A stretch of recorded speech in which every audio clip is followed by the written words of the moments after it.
স্বাগত। দেখছেন দিনের প্রধান খবর আর খবরের পেছনের খবর নিয়ে পর্যালোচনামূলক অনুষ্ঠান বাংলাদেশ এখন। আপনাদের সঙ্গে আছি আমি অনুপম দেব। আলোচনার জন্য স্টুডিওতে আছেন মাছরাঙা টেলিভিশনের প্রধান বার্তা সম্পাদক রেজনুল হক এবং আল জাজিরার বাংলাদেশ প্রতিনিধি ওমর বিন তাসিফ। শুরুতেই দেখে নিব গতকালের প্রধান খবরগুলো। সাকিব আল হাসানের অলরাউন্ড নৈপুণ্যে সিরিজের প্রথম ওয়ানডেতে ৮৭ রানের জয় পেয়েছে বাংলাদেশ। শুরুতে বিপর্যয় সত্ত্বেও সাকিবের ক্যারিয়ারের ষষ্ঠ সেঞ্চুরির সাথে মুশফিকের ৬৫ ও সাব্বিরের ঝড়ো ৪৪ বাংলাদেশকে এনে দেয় ২৮১ রানের সংগ্রহ। জবাবে হ্যামিল্টন মাসাকাজ্জা ও ব্রেন্ডন টেইলারের ব্যাটিংয়ে জয়ের পথে এগুচ্ছিল জিম্বাবুয়ে। তবে বিশ্বসেরা অলরাউন্ডার সাকিব বল হাতে ৪টি উইকেট নিয়ে ১৯৪ রানেই গুটিয়ে দেন জিম্বাবুয়েকে। এই জয়ে ৫ ম্যাচের সিরিজে ১-০তে এগিয়ে গেল বাংলাদেশ। এখন যেমন ব্যাটিং করতেছি আমি তখনও এর থেকে খুব বেশি ভালো ব্যাটিং করতাম না, বাট আমার কাছে মনে হচ্ছে এখন মাথা একটু বেশি ইউজ করতে পারতেছি, যেটা হয়তো করলে আমি হয়তো আরও ৫০০-১০০০ রান বেশি করতাম টেস্ট ওয়ানডেতে। ২০২১ সালের মধ্যে মধ্যমায়ের দেশ হচ্ছে বাংলাদেশ। বিকেলে সশস্ত্র বাহিনী দিবস উপলক্ষে সেনাকুঞ্জে আয়োজিত সম্বর্ধনা অনুষ্ঠানে এ ঘোষণা দিয়েছেন প্রধানমন্ত্রী শেখ হাসিনা। আমাদের সরকার একটি সুশৃঙ্খল, দক্ষ, আধুনিক ও সুসজ্জিত সশস্ত্র বাহিনী দেখতে চায়। এর জন্য যা যা করা প্রয়োজন আমরা তা করে যাব। আপনারা শৃঙ্খলা পেশাগত দক্ষতা বজায় রেখে দেশ গড়ার কাজে আরও অবদান রাখুন, এই প্রার্থনা করছি। সিলেটে শাহজালাল বিশ্ববিদ্যালয়ে সংঘর্ষের ঘটনায় ২৭ ছাত্রলীগ কর্মীকে গ্রেফতার করেছে পুলিশ। উদ্ধার করা হয়েছে গুলিভর্তি রিভলভার ও ১৯টি রামদা। বৃহস্পতিবার রাতে পাঠানটোলা এলাকায় ছাত্রলীগ নেতা শিবলুর বাসায় অভিযান চালায় পুলিশ। এ সময় উদ্ধার হয় রিভলভার ও রামদাগুলো। তবে শিবলুকে গ্রেফতার করা যায়নি। পরে বিভিন্ন স্থানে অভিযান চালিয়ে আটক করা হয় ৫ ছাত্রলীগ কর্মীকে। ছাত্রলীগের দুই পক্ষের সংঘর্ষে বৃহস্পতিবার নিহত হয় বহিরাগত এক যুবক। স্বর্ণ চোরাচালানের সঙ্গে জড়িত থাকার অভিযোগে বিমানের আরও ৫০ কর্মকর্তা কর্মচারীকে শনাক্ত করেছে গোয়েন্দা পুলিশ। এদের গ্রেফতারে অভিযান চলছে। গোয়েন্দারা জানিয়েছেন এ পর্যন্ত অন্তত ১০টি স্বর্ণ চোরাচালান চক্রকে চিহ্নিত করা হয়েছে। বাংলাদেশ জিম্বাবুয়ে ওয়ানডে সিরিজ নিয়ে কথা বলতে আমাদের সাথে মহাখালী থেকে সরাসরি যোগ দিচ্ছেন জাতীয় দলের সাবেক ক্রিকেটার হাসিবুল হক শান্ত। জনাব শান্ত, বাংলাদেশ আজকে বছরের ১৪তম ওয়ানডেতে এসে প্রথম জয় পেল। খুব স্বাভাবিকভাবে আমাদের মতো আপনিও উচ্ছ্বসিত, সেটি বুঝতে পারছি। কিন্তু আসলে আমরা এই ম্যাচেও দেখলাম যে প্রথম কিছুক্ষণের মধ্যে আমরা দেখলাম ৩টি উইকেট হারিয়েছে বাংলাদেশ এবং টপ অর্ডারে একটি ব্যর্থতা আমরা দেখতে পেলাম। এই বিষয়টিকে আপনি কিভাবে দেখছেন? জি, আসলে প্রথমে বাংলাদেশ টিমকে ধন্যবাদ জানাবো। প্রতিবারই বলা হচ্ছে, সবসময় বলা হচ্ছে যে আর্লি যারা ব্যাটিং করে তাদেরকে আরও মনোযোগ দিয়ে ব্যাটিং করতে বলা হয়। আসলে তাদেরকে আরও চিন্তা ভাবনা করে ক্রিকেট খেলা উচিত, ব্যাটিং করা উচিত দেশের জন্যে।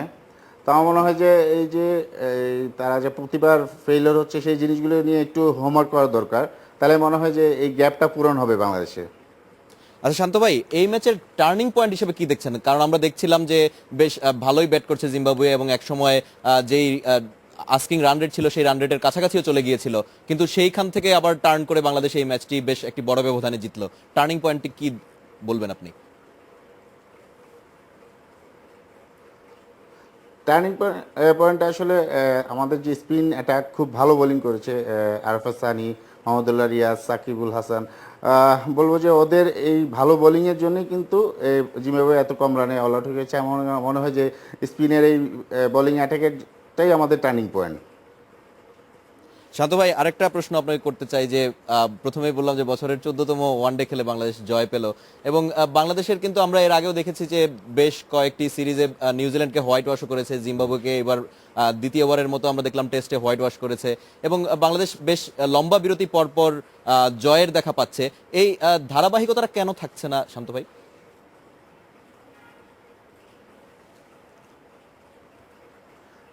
আসলে আমাদের দেখবেন যে আমাদের অন্যান্য দেশের থেকে কিন্তু আমাদের যে ইন্টারন্যাশনাল ম্যাচ হয় অনেক কম হয়। তো সেই খেলাগুলি যদি সংখ্যা আরেকটু বাড়ানো যায় তাহলে আমার মনে হয় এই গ্যাপগুলি পূরণ হবে এবং অভিজ্ঞতাটা আরও বাড়বে, তখন জিতার সংখ্যাটাও বাড়বে আমার কাছে মনে হয়। আর যে মাঝখানে যে আমরা যেভাবে হেরেছি, আসলে আমরা হেরেছি কিন্তু খুব ক্লোজ ম্যাচে হেরেছি। আমার কাছে মনে হয় যে বাংলাদেশ খারাপ খেলছে না, ভালো খেলছে, বাট টিমের এখন যে টিমের যে স্পিরিটটা, সেই স্পিরিটটা যদি ধরে রাখতে পারে তাহলে অবশ্যই সামনের আরও ম্যাচ যেগুলো আছে সেগুলো ভালো খেলবে। শান্ত ভাই, আপনি তো জাতীয় দলের একজন ক্রিকেটার ছিলেন, এখন জাতীয় দলের সাবেক একজন ক্রিকেটার হিসেবে বাংলাদেশের আজকের যে নৈপুণ্য বা জিম্বাবুয়ে সিরিজের যে নৈপুণ্য দেখাচ্ছে বাংলাদেশ, এটাকে যদি একটি সমালোচকের দৃষ্টি থেকে দেখেন আজকের ম্যাচকে বিশেষ করে, তাহলে আপনি বাংলাদেশের কি ভুলগুলো শুধরানোর জন্য বলবেন?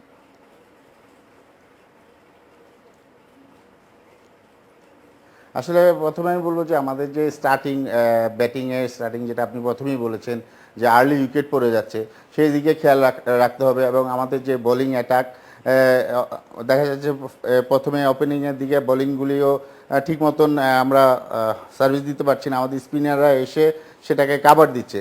সো আমার মনে হয় যে আমাদের ওপেনিং স্পেল আরও বেটার করতে হবে। ওপেনিং ব্যাটসম্যান যারা আর্লি ব্যাটসম্যান আছে তাদেরকে আরও মনোযোগী হতে হবে এবং আরও কঠোর পরিশ্রম করতে হবে।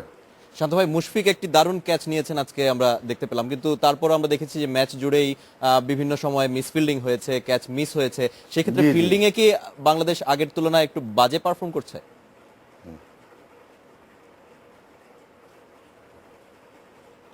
ফিল্ডিং কিন্তু আগের চেয়ে আমি বলবো বেটার হয়েছে, কারণ মাঝখানে যেভাবে আমরা ম্যাচ হারছিলাম এবং সাথে কিন্তু আমাদের কনফিডেন্সও ছিল না, সাথে ফিল্ডিংও ভালো খারাপ হচ্ছিল। সো আজকে জিম্বাবুয়ে দেখবেন অনেকগুলি ক্যাচ কিন্তু ড্রপ করেছে, বিকজ অফ তাদের যে প্রেশার আছে, গেম জিততে পারছে না, সেজন্য এত খারাপ হচ্ছে। সেরকম বাংলাদেশ যখন ভালো খেলতে থাকবে সব দিক দিয়েই ভালো হবে। শান্ত ভাই, আপনাকে অনেক ধন্যবাদ আমার সাথে যোগ দেওয়ার জন্য। আমাদের সাথে মহাখালী থেকে কথা বলছিলেন জাতীয় দলের সাবেক ক্রিকেটার হাসিবুল হোসেন শান্ত। শান্ত ভাইয়ের কথা শুনছিলেন, আপনারা তো খুব স্বাভাবিকভাবে আজকে সারাদিন হয়তো ক্রিকেট খেলাই দেখেছেন বসে। আপনাদের কাছে খেলাটা কেমন মনে হলো? বাংলাদেশ আসলে কি আমরা যেমন দেখছি যে এই পুরো সিরিজ জুড়েই বাংলাদেশের একটা দারুণ নৈপুণ্য।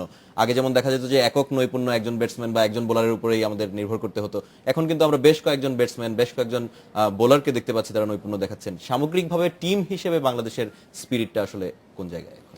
আমি শুরুতেই আজকের এই বিজয়ের জন্য বাংলাদেশ দলকে অভিনন্দন জানাই। বিশেষ করে সাকিব আল হাসানকে আরও বিশেষভাবে অভিনন্দন জানাই, কারণ তিনি আজকেও ম্যাচটি বলবো যে তার নৈপুণ্যেই মূলত ম্যাচটি জিতেছে। আপনি যেটা বলছিলেন, টিম হিসেবে বাংলাদেশ আগের চাইতে অনেক বেশি পরিণত বলে আমার মনে হয়, কিন্তু ব্যক্তিগত নৈপুণ্য কিন্তু দেখা যাচ্ছে, যেটা আমরা এবারে টেস্টে যেটা দেখলাম এবং আজকে ওয়ানডেতেও দেখলাম, দুই ক্ষেত্রেই সাকিব আল হাসানের কিন্তু তার ব্যক্তিগত নৈপুণ্যের কারণে কিন্তু ম্যাচগুলি জেতা আমাদের পক্ষে অনেকগুলি সহজ হয়েছে। তবে পাশাপাশি এটা অবশ্যই বলতে হবে যে আমাদের অনেক নতুন নতুন প্লেয়ার কিন্তু উঠে আসছে। আমরা যদি আমাদের নতুন বোলাররা উঠে আসছে, বিশেষ করে বাংলাদেশের স্পিন অ্যাটাকের কিন্তু অনেক বড় সুনাম আছে এবং নতুন নতুন স্পিনাররা আসছে। সব মিলিয়ে টিম বাংলাদেশ যদি আমরা এটাকে এখন কিন্তু ইজিলি বলতে পারি আমার মনে হয়। তাসিফ ভাই, আপনার কাছেও আমরা একটি প্রশ্ন জানতে চাইবো যে আমরা তো সবসময় একটি আশা নিয়ে বসি যে বাংলাদেশ জিতবে, সেই যত বড় দলের সাথেই হোক, অস্ট্রেলিয়ার সাথেই হোক, যার সাথেই হোক, কিন্তু আমরা প্রায়ই দেখছি যে এই যে ধারাবাহিকতাটা থাকছে না। বাংলাদেশ খুব ভালো খেলছে, হোয়াইট ওয়াশ করে দিচ্ছে, কিন্তু তারপরেই আবার দেখা যাচ্ছে যে টানা একটা বড় সময় ধরে বাংলাদেশ একেবারেই বড় বড় ব্যবধানে হারছে। তো এটির কারণ নিয়ে আমরা আলোচনা করবো। আপনার সাথে ছোট্ট একটি বিরতি নিয়ে আসছি, তারপরে 40 সেকেন্ডের একটি বিরতি নিচ্ছি, সাথেই থাকুন।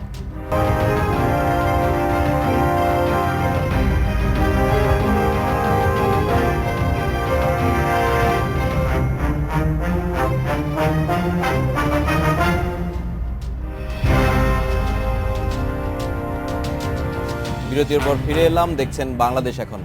তাসিফ ভাই, আপনার কাছে জিজ্ঞেস করছিলাম যে বাংলাদেশের এই এখন আমরা মানে এভাবেই বলতে পারি যে হঠাৎ হঠাৎ জেতার স্বাদের জন্য যদি নিউজিল্যান্ড আর জিম্বাবুয়ে নিয়ে বসি, মজাই লাগবে, খারাপ লাগবে না।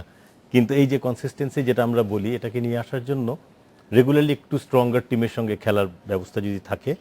আর একটা জিনিস খুব ভালো হয়েছে যে সাকিবের পানিশমেন্টটা যে কমিয়ে সে এখন আরও বেশি ইন্টারেস্ট নিয়ে আরও অ্যাগ্রেসিভলি খেলছে এবং তার রেজাল্ট আমরা পেয়েও গেলাম।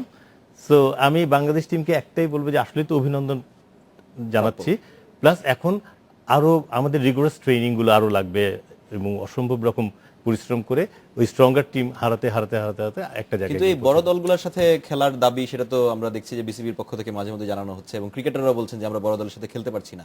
এটির আসলে উপায় কি? কারণ আইসিসির যে শিডিউল আছে, সেই শিডিউল অনুযায়ী তো আমরা বড় দলগুলোর সাথে ম্যাচ বেশি পাচ্ছি না।